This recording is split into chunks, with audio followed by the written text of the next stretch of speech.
Breaking news Israel के बंधकों पर खबर है कि हमास और इजरायल में बंधकों को लेकर किसी भी पल समझौते की खबर आ सकती है। मतलब हमास की कैद में मौजूद बंधकों की रिहाई का ऐलान किसी भी पल हो सकता है। 7 अक्टूबर के बाद से ही इजरायल की फौज बंधकों को छुड़ाने के लिए एड़ी चोटी का जोर लगा रही है और माना जा रहा है कि हमास के नेताओं के साथ इजरायल की सरकार के समझौते का ऐलान किसी भी पल हो सकता है। इजरायल के प्रधानमंत्री बेंजामिन नेतन्याहू ताबड़तोड़ बैठकें कर रहे हैं। पहले वॉर कैबिनेट की बैठक होगी, फिर सिक्योरिटी कैबिनेट की बैठक होगी, उसके बाद नेतन्याहू के मंत्रियों की बैठक होगी और माना जा रहा है कि इन बैठकों के बाद हमास के साथ हुई डील का ऐलान हो सकता है। नीरज हमारे साथ जुड़ रहे हैं इजरायल से। नीरज, तो अब डील का इंतजार करें, ऐलान होना जल्द संभव है? जी किशोर, इजरायल उससे जुड़ी बहुत बड़ी खबर। नेतन्याहू ने वॉर कैबिनेट, सिक्योरिटी कैबिनेट और सरकार की बैठक बुलाई है। अब से महज आधे घंटे के बाद यानी भारतीय समय के मुताबिक 9:30 बजे वॉर कैबिनेट की बैठक बुलाई गई है और इसके 1 घंटे के बाद सिक्योरिटी कैबिनेट और उसके 1 घंटे के बाद यानी 11:30 बजे सरकार की बैठक बुलाई है। और ये संभावना जताई जा रही है कि इजरायल और हमास के बीच कतर की मध्यस्थता की वजह से एक बड़े बंधकों की रिहाई से जुड़े डील पर मुहर लग सकती है और इस बात की संभावना बहुत अधिक है। अमेरिकी राष्ट्रपति जो बाइडेन की तरफ से और कतर के अधिकारियों की तरफ से भी ऐसे संदेश दिए गए थे कि इस तरह की डील संभव है और अगर ये डील होती है तो इस बात की संभावना है किशोर की 50 बंधकों को रिहा करेगा हमास और इसके बदले में 4 से 5 दिन तक युद्ध पर रोक लगाएगा। लेकिन इसके बदले में इजरायल को फिलिस्तीनी कैदियों को भी रिहा करना होगा और इनकी संख्या 150 के आसपास हो सकती है और 4 से 5 दिन के बाद अगर युद्ध विराम होता है तो उसके बाद फिर 50 बंधकों को रिहा करेगा हमास। इस तरह की खबरें अब तक सामने आ रही है। जो बंधक रिहा किए जाएंगे उनमें महिलाओं और बच्चों की संख्या पहले अधिक होगी। तो इजरायल और हमास युद्ध से जुड़ी अब तक की सबसे बड़ी खबर है किशोर। देखना होगा कि आज की बैठक में क्या कुछ होता है।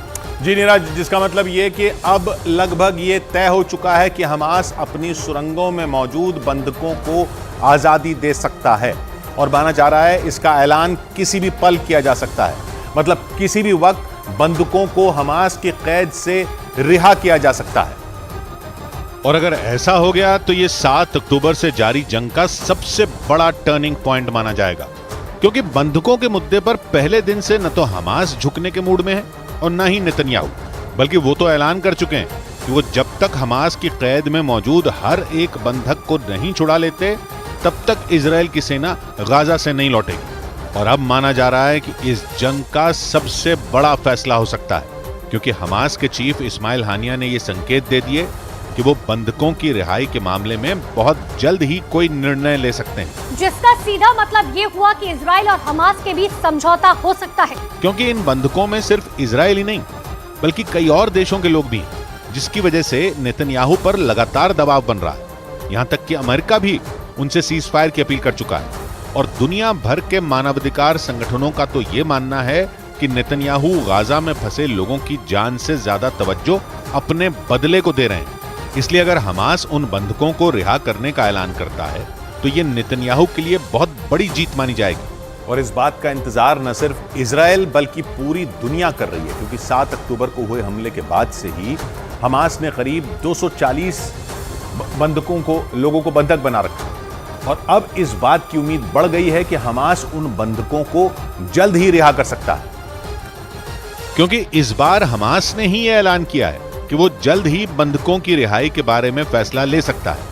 मतलब 7 अक्टूबर से जारी जंग के 46वें दिन इजरायल और हमास के बीच सुलह का रास्ता दिख रहा है। हालांकि इजरायल पहले दिन से ही हमास को यह चेतावनी देता आया है कि उसके लोगों को बंधक बनाना हमास के लिए खतरनाक साबित होगा और वो किसी भी कीमत पर अपने लोगों को वहां से छुड़ा कर रहेगा। और हमास के चीफ इस्माइल हानिया के बयान के बाद ये संकेत मिलने लगे कि गाजा से जल्द ही बंधकों को आजादी मिल सकती है।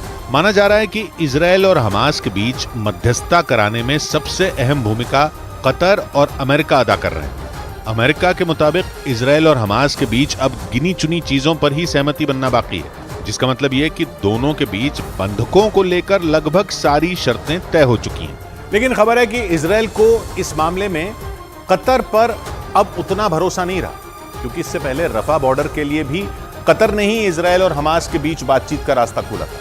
लेकिन इजरायल का आरोप है कि उस बातचीत से भी सिर्फ और सिर्फ हमास का ही फायदा हुआ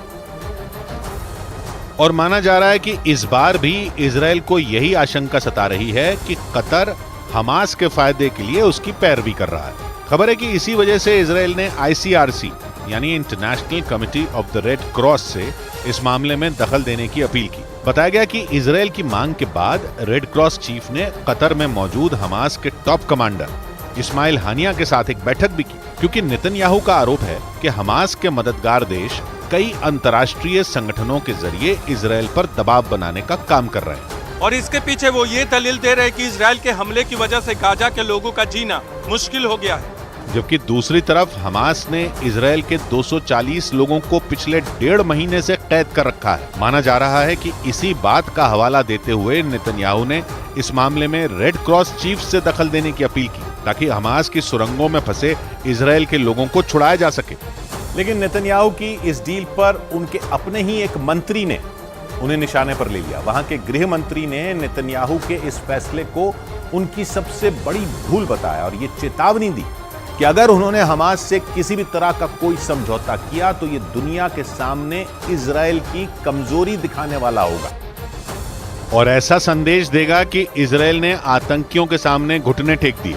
इजराइल के गृह मंत्री इतामार बेन-ग्विर ने सीधे सीधे शब्दों में हमास से समझौते करने के नेतन्याहू के फैसले को बेवकूफी बता दिया। इतामार बेन-ग्विर नेतन्याहू की बनाई वॉर कैबिनेट का हिस्सा हैं। यही वजह रही कि उन्होंने नेतन्याहू से ये अपील की कि वो हमास के आतंकियों के साथ किसी भी तरह का कोई समझौता न करें, क्योंकि उनका मानना है कि ऐसा करने से पूरी दुनिया के सामने इजराइल का मजाक बन जाएगा और इजराइल की इज्जत पर धब्बा लग जाएगा। उन्होंने आशंका जताई कि हमास अगर बंधकों को छोड़ने को राजी हो भी गया तो वो इसके बदले में इजराइल में कैद अपने आतंकियों और फिलिस्तीनियों की रिहाई की मांग करेगा।